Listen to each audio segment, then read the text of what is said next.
aspirants, a very warm welcome on the YouTube channel of Analyst IAS. Recently, the Hindu में एक article आया था जो स्मॉल मॉड्यूलर रिएक्टर से रिलेटेड था. हम उसको थोड़ा डिकोडिफाइड कर लेते हैं, लेकिन इस वीडियो को आज हम थोड़ा इस हिसाब से पढ़ेंगे कि पूरा कॉन्सेप्ट हमें समझ में आ जाए.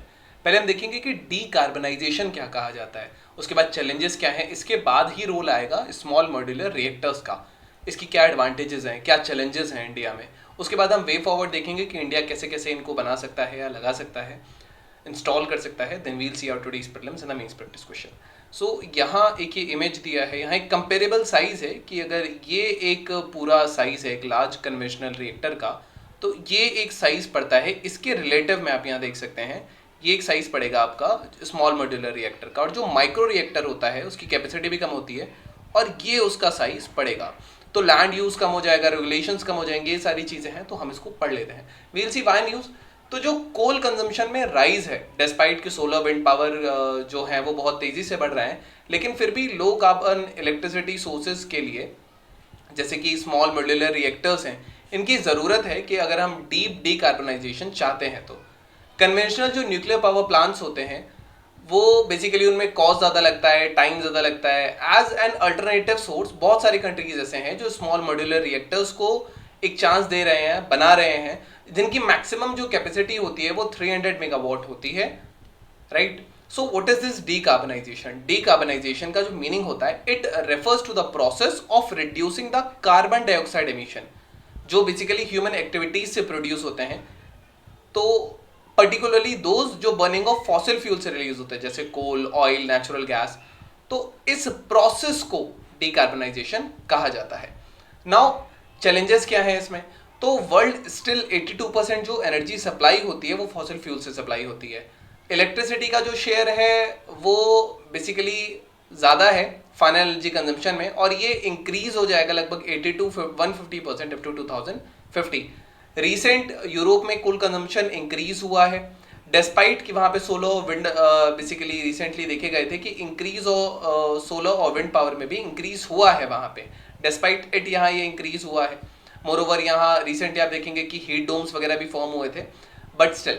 सो ये सजेस्ट करता है कि रिलायबल रिसोर्सेज ऑफ इलेक्ट्रिसिटी चाहिए which are very crucial and critical to ensure deep decarbonisation for the power generation sector.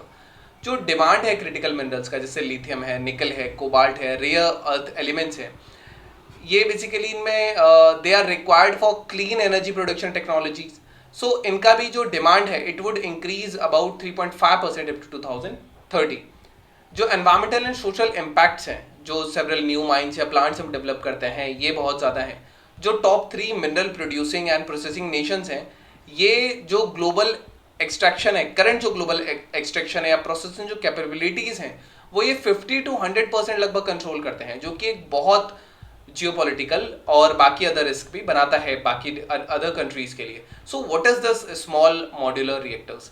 ये एडवांस न्यूक्लियर रिएक्टर्स होते हैं. इनकी जो मैक्सिमम कैपेसिटी होती है वो लगभग 1/3 होती है कन्वेंशनल न्यूक्लियर रिएक्टर से, जो अराउंड 300 मेगावाट होती है. रिमेंबर दिस कि इनकी जो मैक्सिमम कैपेसिटी होती है that is 300 megawatt. Then micro reactor around 10 megawatt, and conventional nuclear power plant जो होते हैं जैसे नरोरा में, तारापुर में, कायगा एंड ऑल, सो उनकी 700+ मेगावाट डिपेंड करता है. नाउ ये अब इसमें स्मॉल मॉड्यूलर और रिएक्टर क्या है? तो स्मॉल है, बहुत फिजिकली फ्रैक्शनल साइज है कन्वेंशनल अगर न्यूक्लियर पावर प्लांट से कंपेयर करेंगे. मॉड्यूलर मतलब ये मोबाइल है, एजाइल टेक्नोलॉजी को इसको ऑन साइट या किसी लोकेशन पर ही इसको असेंबल किया जा सकता है. रिएक्टर्स ये न्यूक्लियर फिशन का यूज़ करके हीट जनरेट करते हैं, जो कि फिर स्टीम इससे बनाई जाती है और स्टीम से टर्बाइन रोटेट किया जाएगा, दैन उससे एनर्जी प्रोड्यूस की जाएगी.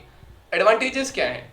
ये basically they offer lower core damage frequency and lower source term ये देते हैं कन्वेंशनल न्यूक्लियर पावर प्लांट से कंपेयर करें तो एक्चुअली सेफ्टी इंक्रीज होती है.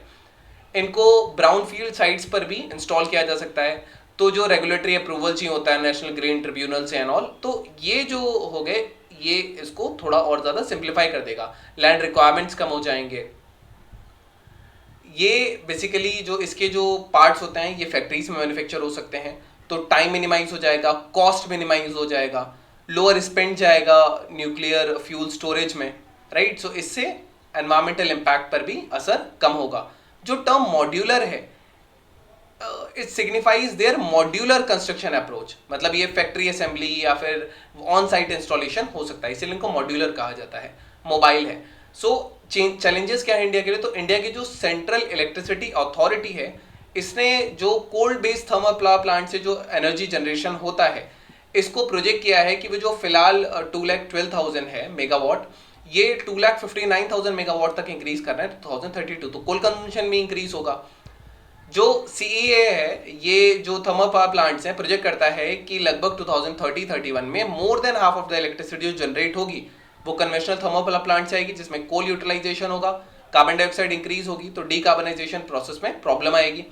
नाउ और जो बाकी रिन्यूएबल एनर्जी रिसोर्सेज है, जैसे आपका विंड हो गया या सोलर एनर्जी हो गई, इनका जो कंट्रीब्यूशन होगा वो अराउंड 35% होगा, और जो न्यूक्लियर पावर प्लांट्स है उनका 4.4% होगा केवल। इसीलिए स्मॉल मॉड्यूलर पावर प्लांट्स एक बेटर अल्टरनेटिव हो सकते हैं। सो सिंस इंडिया का जो कमिटमेंट है कि वो नेट जीरो हो जाएगा 2070 तक, तो जो कंट्री की न्यूक्लियर पावरपुट जो आउटपुट है, इसमें हमें काफी ज्यादा जंप चाहिए, तो इसमें ये हेल्प कर सकता है। SMRs can help it. So what is the way forward in of India? सो जो कॉस्ट है मैन्युफैक्चरिंग की of the SMRs, it will decline जब रिप्यूटेड कंपनीज जो कि मैन्युफैक्चरिंग करती हैं, जैसे भेल है, एलएनटी है, गोदरेज इंडस्ट्रीज हैं, अगर ये इनका मैन्युफैक्चर करती हैं और टेक्नोलॉजी अगर हम अब्रॉड से ट्रांसफर करते हैं इंडिया में, ये it will also allow zero carbon nuclear power plant. ये इसको एक्सपैंड करने में अलाउ करेगा। ग्रीन फाइनेंस, बेसिकली इन्वेस्टमेंट और ज़्यादा अट्रैक्टेड हो जाएंगे, राइट। क्लाइमेट ग्रीन फंड से ग्रीन फाइनेंस लिए जा सकते हैं, इंटरनेशनल इन्वेस्टर्स को अट्रैक्ट किया जा सकता है। So attracting investment from the private sector, जो पब्लिक प्राइवेट मॉडल अगर हम बनाते हैं, it is very important to decarbonise India's energy sector, because केवल पब्लिक सेक्टर के चलते ये नहीं हो पाएगा। So for example Atomic Energy Act जो है, इसको अमेंड करना पड़ेगा ताकि हम प्राइवेट सेक्टर को अलाउ कर पाएं कि वो एसएमआरस इंस्टॉल कर पाएं। Efficient regulatory regime for SMRs, right? It comparable to that of the civil aviation. It is necessary. मतलब स्ट्राइटर सेफ्टी रिक्वायरमेंट्स चाहिए, it is very important. Efficient regulatory regime हो, बॉडीज हो जो इसको रेगुलेट कर सकें, these are important to do this. So इसके लिए जो रिस्पेक्टिव रेगुलेटर्स हैं और जो इंटरनेशनल एटॉमिक एनर्जी एजेंसी है, इनके बीच में कॉपरेशन बहुत ज़्यादा ज़रूरी है, ताकि जो रेगुलेटरी रिक्वायरमेंट्स हैं इनको हार्मोनाइज किया जा सके। Now this is a basically model कि कैसे न्यूक्लियर जो कैप्सूल होता है वो कैसे होता है। तो ये यहाँ नीचे आपका न्यूक्लियर कोर होता है, ये हीट करता है प्राइमरी कूलेंट को जो वाटर है, ये इधर से राइज करेगा लेटर ऑन। ये आप देख सकते हैं इधर स्टीम जनरेटर्स हैं, राइट। सो यहाँ कन्वेंशन होगा, कन्वेंशन के बाद इधर से ये जो जाएगा स्टीम जनरेशन से, यहाँ पे जो हीट होती है वॉल से, वो भी इसको हीट करेगी। ये जो हीट है ये इधर आपका ट्रांसफर हो जाती है, देन अगेन ये नीचे आएगा, देन अगेन ये साइकिल गोज ऑन रिपीटिंग। यहाँ से फिर इस हीट को लेकर के स्टीम में कन्वर्ट किया जाता है, ये स्टीम जनरेटर्स हैं, राइट। इस स्टीम को प्रेशराइज्ड रूप में यहाँ स्टीम लाइन के थ्रू भेजा जाएगा, देन आगे जाके टर्बाइन होगी, इससे टर्बाइन रोटेट होगी, देन हम पावर जनरेशन कर सकते हैं, which can be used later. So this is how it works. ये एक ब्रीफ एक्सप्लेनेशन है, right. So now we have a prelims practice question. So where is Kakrapar atomic power station located? Is it in Andhra Pradesh, Gujarat, Madhya Pradesh, or none of the above? Then we have a mains practice question. So, what challenges does India face in transitioning to a net zero carbon economy? How can small modular reactors play a role in addressing these challenges and promoting energy security? Discuss their advantages and integration into India's energy grid. So, you can try this of 150 words. So this was all about today's video session. Hope you understood about these reactors. So this was all. Thank you. Have a nice day and stay tuned with the Analyst IAS for your better preparation.